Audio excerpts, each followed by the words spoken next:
దేవుని ప్రియమైనటువంటి వారలారా, దేవుని నామమున మీ అందరికీ కూడా శుభములు తెలియజేస్తుంటున్నా. మీ అందరికీ శుభము కలుగును గాక. ఈ యొక్క సమయమున రోమపత్రిక 3వ అధ్యాయము 11వ వచనమును చదువుకుందాం. 11, 12, 13 వచనములు మనం చదువుకుందాం. నీతిమంతుడు లేడు, ఒక్కడును లేడు, గ్రహించువాడెవడునూ లేడు. ఎవరు లేరంట? నీతిమంతుడు లేడు, ఒక్కడు కూడా లేడు, ఆ గ్రహించేటటువంటి వాడు ఎవడు లేడు, దేవుని వెదుకువాడు లేడు. అందరునూ త్రోవ తప్పి ఏకముగా పనికి మాలిన వారైరి, మేలు చేయువాడు లేడు, ఒక్కడైనను లేడు. ఈ యొక్క వాక్యంలో లేడు లేడు లేడు అనేటటువంటి పదమును పదే పదే మనం ఇక్కడ చదివినట్టుగా గ్రహిస్తూ ఉంటున్నాం. నీతిమంతుడు ఒక్కడును లేడు. దేనిని బట్టి లేడండి నీతిమంతుడు ఒక్కడు కూడా? ధర్మశాస్త్రమును బట్టి. అంటే ధర్మశాస్త్రము మనుషులను నీతిమంతులుగా మార్చలేదు. ధర్మశాస్త్రము మనుషులకు నీతి అంటే ఏంటో నేర్పిస్తుంది కానీ నీతిమంతులుగా చేయట్లేదు. పాపం ఏంటో తెలియజేస్తుంది ధర్మశాస్త్రం. ఈ ధర్మశాస్త్రమే గనక లేకపోతే మనకు పాపం ఎంత భయంకరమైనటువంటిదో తెలియదు, నీతి ఎంత గొప్పదో మనకు తెలియదు. అంతేగాని ధర్మశాస్త్రము మనలను మనుషుని నీతిమంతులుగా చేయలేకపోయింది. చూద్దాం. అదే 3వ అధ్యాయము 20వ వచనంలో, అవునా? ఒకసారి చూసుకుందాం. ఏలయనగా ధర్మశాస్త్ర సంబంధమైన క్రియల మూలముగా, ఏమండి, ధర్మశాస్త్ర సంబంధమైన క్రియల మూలముగా ఏ మనుష్యుడును ఆయన దృష్టికి, అనగా దేవుని దృష్టికి నీతిమంతుడని తీర్చబడ్డడు. అందుకే ఇప్పుడు 11వ వచనంలో రాసింది, నీతిమంతుడు లేడు, ఒక్కడును కూడా లేడు. ఎందుకు అనేటటువంటిది గ్రహించువాడు లేడు, దేవుణ్ణి వెతుకువాడు కూడా లేడు. అట్లా అని చెప్పేసి, ఏమండి, అందరినూ త్రోవ తప్పి ఏకముగా పనికి మాలిన వారేరి, మేలు చేయువాడు లేడు, ఒక్కడైనను లేడు. ఎందుకు? ఈ ధర్మశాస్త్రం మూలముగా. ధర్మశాస్త్రము ఎవరిని కూడా నీతిమంతులుగా చేయలేకపోయింది. అందుకే 20వ వచనంలో చూసినట్టయితే, ఏలయనగా ధర్మశాస్త్ర సంబంధమైన క్రియల మూలముగా ఏ మనుషుడు ఆయన దృష్టికి నీతిమంతుడని తీర్చబడడు, ధర్మశాస్త్రము వలన పాపమనగా ఎట్టిదో తెలియబడుచున్నది. ఇట్లుండగా ధర్మశాస్త్రమునకు వేరుగా దేవుని నీతి బయలుపడుచున్నది. ధర్మశాస్త్రమునకు వేరుగా దేవుని నీతి బయలుపడుచున్నది. దానికి ధర్మశాస్త్రమును ప్రవక్తలను సాక్ష్యమిచ్చుచున్నారు. ధర్మశాస్త్రము అట్లాగే ఉంచి ధర్మశాస్త్రమును పాటించకపోయినను మనము క్రీస్తు యేసు ధర్మశాస్త్రాన్ని పాటించి నీతిమంతుడుగా ఉన్నాడు కాబట్టి ఆయన నీతిమంతుడు. మనము ఆయన నీతిమంతుడు నా పాపముల కొరకు బలి అయి ఆ బలియాగాన్ని విశ్వసించడము ద్వారా, అనగా నా కొరకు దేవుడు బలి అయి నా కొరకు రక్తము కార్చినాడు, నా పాప పరిహారార్థముల కొరకు ఆయన రక్తము చిందించినాడు అని ఎప్పుడైతే మనము విశ్వసిస్తామో, విశ్వసించుట ద్వారా మనము నీతిమంతులుగా అయినాం. దేవునికి స్తోత్రం, హల్లెలూయా. 2 మార్గాలండి ఇక్కడ. ఒకటి, మనిషి నీతిమంతుడు అగడానికి. ఒకటవది, ఇందులో ఉన్నటువంటి ఈ వందలాది ఆజ్ఞల ప్రకారంగా నడవాల. నీతిమంతులం కావాలంటే అందులో ఏ ఒక్కటి పాటించకపోయినను నడవకపోయినను పాపులమే. రెండవది, ఇన్ని ఆజ్ఞలు నెరవేర్చి యేసుక్రీస్తు ఒక్క ఆజ్ఞ కూడా తప్పకుండా పరిశుద్ధుడు, పవిత్రుడైనటువంటి వాడు. కాబట్టి నమ్మినటువంటి పాపులందరికీ కూడా ఆయన బలి ద్వారా, ఆయన రక్తము ద్వారా ఉచితముగా ఆయన కృప వలన నీతిమంతులుగా చేస్తానని, నీతి మనకు ఇస్తానని ఆయన వాగ్దానం చేసినాడు. అంటే నేను ధర్మశాస్త్రమును పాటించలేకపోయినను పాపములో ఉన్నటువంటి నన్ను ఆయన ధర్మశాస్త్రమును నెరవేర్చి నా కొరకు రక్తము కార్చి ఆయన బలియాగమైనాడు, నా కొరకు మరణించినాడు అని నీవు నమ్మడము ద్వారా, విశ్వసించడము ద్వారా ఆయన రక్తము వలన నీవు నీతిమంతుడవుగా తీర్చబడతావు. ఈ రెండిట్లో ఏది సులభమైనటువంటిది? మరి ఏది సులువైనటువంటిది? ఏమండి, క్రీస్తు నా కొరకు చనిపోయినాడు, ఆయన నా కొరకు రక్తము కార్చినాడు అని కేవలము నువ్వు నమ్మడము ద్వారా, విశ్వసించడము వలన నీవు నీతిమంతుడవు అవుతావు. దేవునికి స్తోత్రం. 23వ వచనంలో కూడా చూసినట్టయితే 23వ వచనం, ఏ భేదము లేదు, అందరూ పాపము చేసి దేవుడు అనుగ్రహించు మహిమను పొందలేకపోవచ్చున్నారు. కాబట్టి నమ్మువారు ఆయన కృపచేతనే, ఏమండి, నమ్మేటటువంటి వారు, యేసు ప్రభువుల వారు నా కొరకు చనిపోయినాడు, నా కొరకు రక్తం కార్చినాడు అని నమ్మువారు ఆయన కృపచేతనే క్రీస్తు యేసునందలి విమోచనము ద్వారా ఉచితముగా నీతిమంతులని తీర్చబడుచున్నారు. దేవునికి స్తోత్రం. అందుకే ఇక్కడ యూదుని అంటున్నాడు పౌలు గారు, ఇంతేనా యూదునికి ఉన్నటువంటి స్పెషల్ ఏంటి? యూదునికి ఉన్నటువంటి ప్రత్యేకత ఏంది? ఏమండి, చూడండి 27వ వచనంలో చూడండి ఒకసారి. కాబట్టి అతిశయ కారణం ఎక్కడ యూదుడా అతిశయిస్తా ఉంటున్నావు? నా ధర్మశాస్త్రము మాకు మోషే ఇచ్చినటువంటిది, ఏమండి, మా తండ్రి అయినటువంటి అబ్రహాము మేమే నీతిమంతులం, ఇంకా అందరూ పాపులు అనేటటువంటి అతిశయం ఉంది కదా, అది ఎక్కడ ఇప్పుడు? అది కొట్టివేయబడెను. ఏమండి, కాబట్టి అతిశయ కారణం ఎక్కడ? అది కొట్టివేయబడెను. ఎట్టి న్యాయమును బట్టి అది కొట్టివేయబడెను. మా ధర్మశాస్త్రం వల్లనే ధర్మశాస్త్రము మేము పాటిస్తూ ఉంటున్నాం అనేటటువంటి ఆ అతిశయ కారణం అంట కొట్టివేయబడిందంట. ఏమండి, ఎట్లా కొట్టివేయబడింది? అది ఎట్టి న్యాయమును బట్టి అది కొట్టివేయబడెను. చూడండి, ఇక్కడ ఉంది క్రియాన్యాయమును బట్టియా? ఏమండి, క్రియాన్యాయము అంటే ధర్మశాస్త్రమును బట్టియా?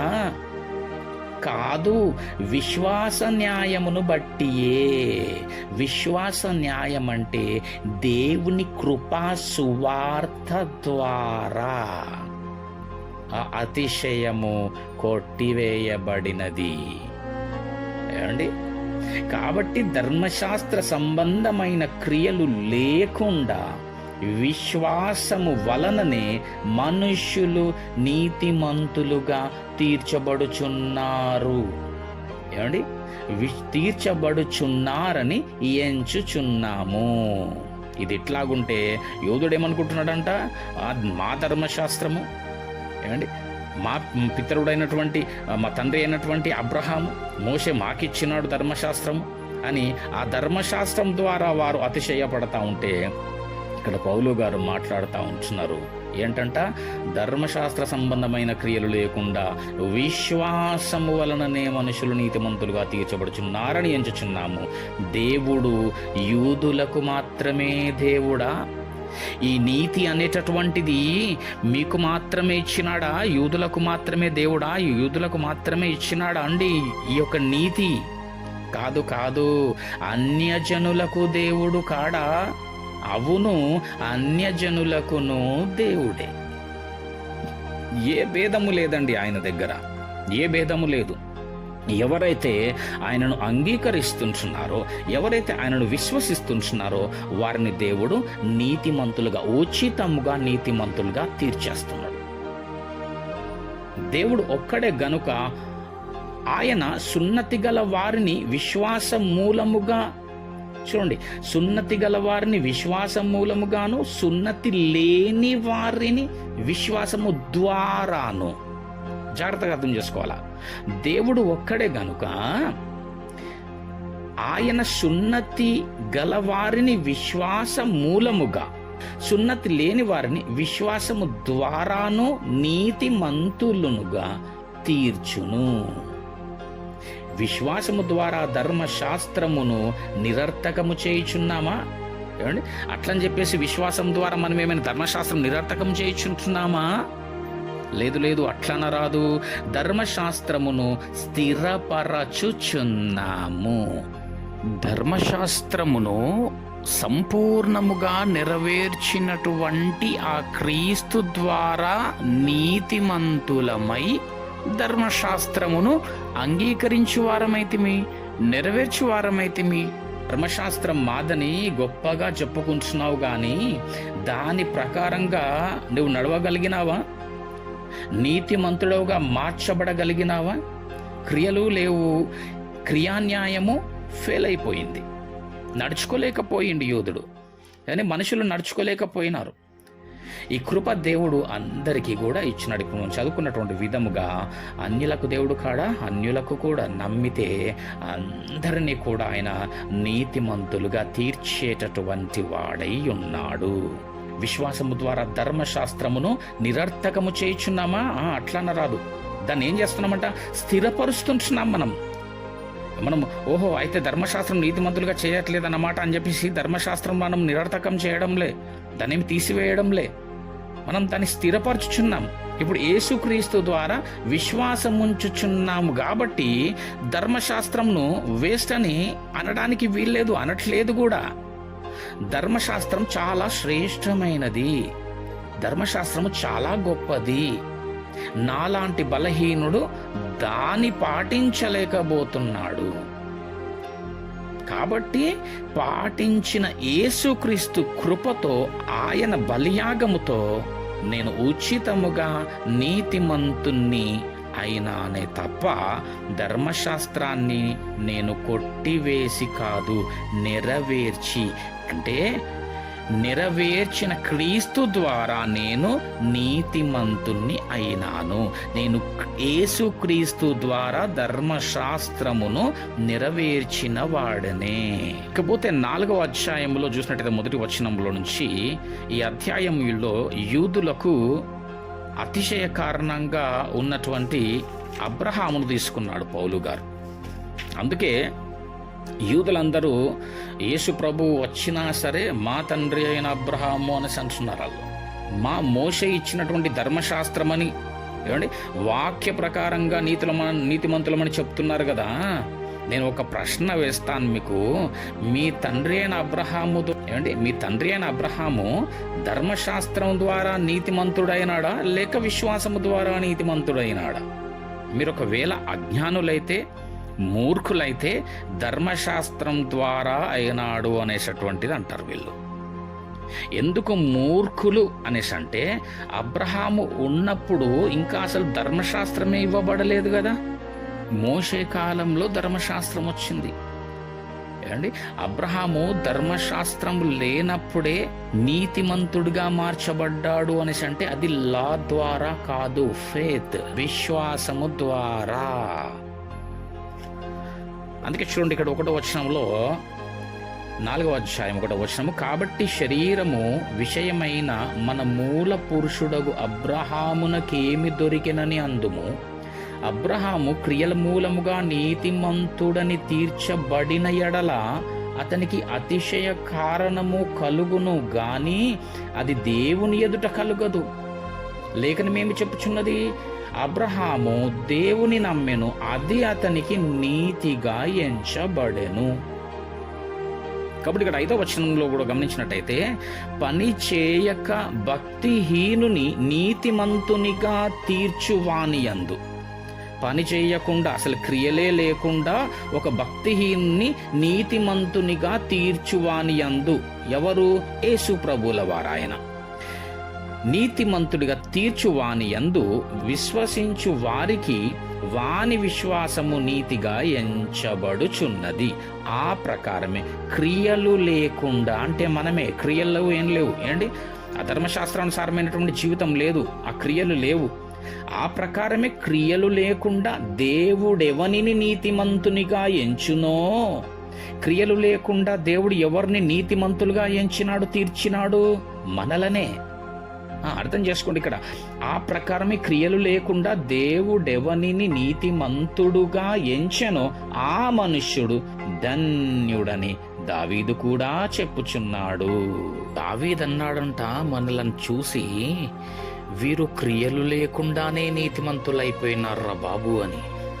ఏమండి, దావీదుకు లేనిది మనకు ఉన్నది ఏంటో తెలుసా? సిలువ యాగము. ఎవరు మరి ఆ మనుష్యుడు? మనమే.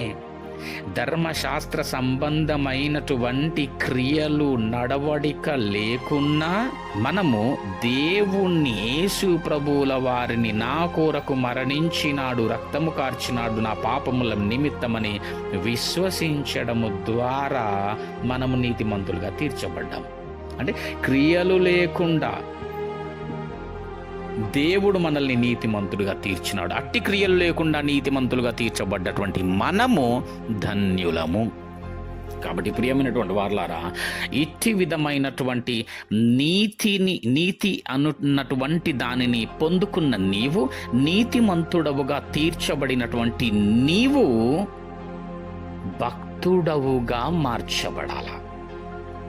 నీతి ద్వారా నీవు పొందినటువంటి ఆ యొక్క దేవుని మూలముగా ఆ ఉచితమైనటువంటి రక్షణ ఏదైతే ఉందో ఆ రక్షణను నీవు నీ బ్రతుకు కాలమంతా కూడా కాపాడుకొను వాడవై ఉండాలా. ఎంత ధన్యులమండి, ఎంత భాగ్యమండి. క్రియలు లేవు, నడవడిక లేదు, ధర్మశాస్త్ర సంబంధమైనటువంటి ప్రవర్తన లేనప్పటికీ ఈయనను నమ్మినటువంటి మూలముగా మనము ఉచితముగా నీతిమంతులంగా తీర్చబడినం, ఉచితముగా ఆ యొక్క రక్షణను మనము పొందుకొనగలిగినాం. కావున ఈరోజు నీవైనా నేనైనా కానీ నేను రక్షింపబడ్డాను, నేను నీతిమంతుడిగా తీర్చబడ్డాను, నేను బాప్తిజము తీసుకున్నాను అని అతిశయపడ వీలు లేదు. అది నీ వలన కలిగినది కాదు, దేవుని వరమే అని ఎఫెసీయులకు రాసిన పత్రికలో రాసుంటుంది. రక్షణ నీ వలన కలిగినది కాదు, దేవుని వరమే. కాబట్టి అతిశయించువాడు దేవుని యందు అతిశయించాల. ఈ రక్షణను మనము కాపాడుకుంటేనే పరలోక రాజ్య వారసులం. దేవుడిటి కొద్ది వాక్యమును మన ఆత్మని నిమిత్తమై దీవించి ఆశీర్వదించును గాక. ఆమెన్.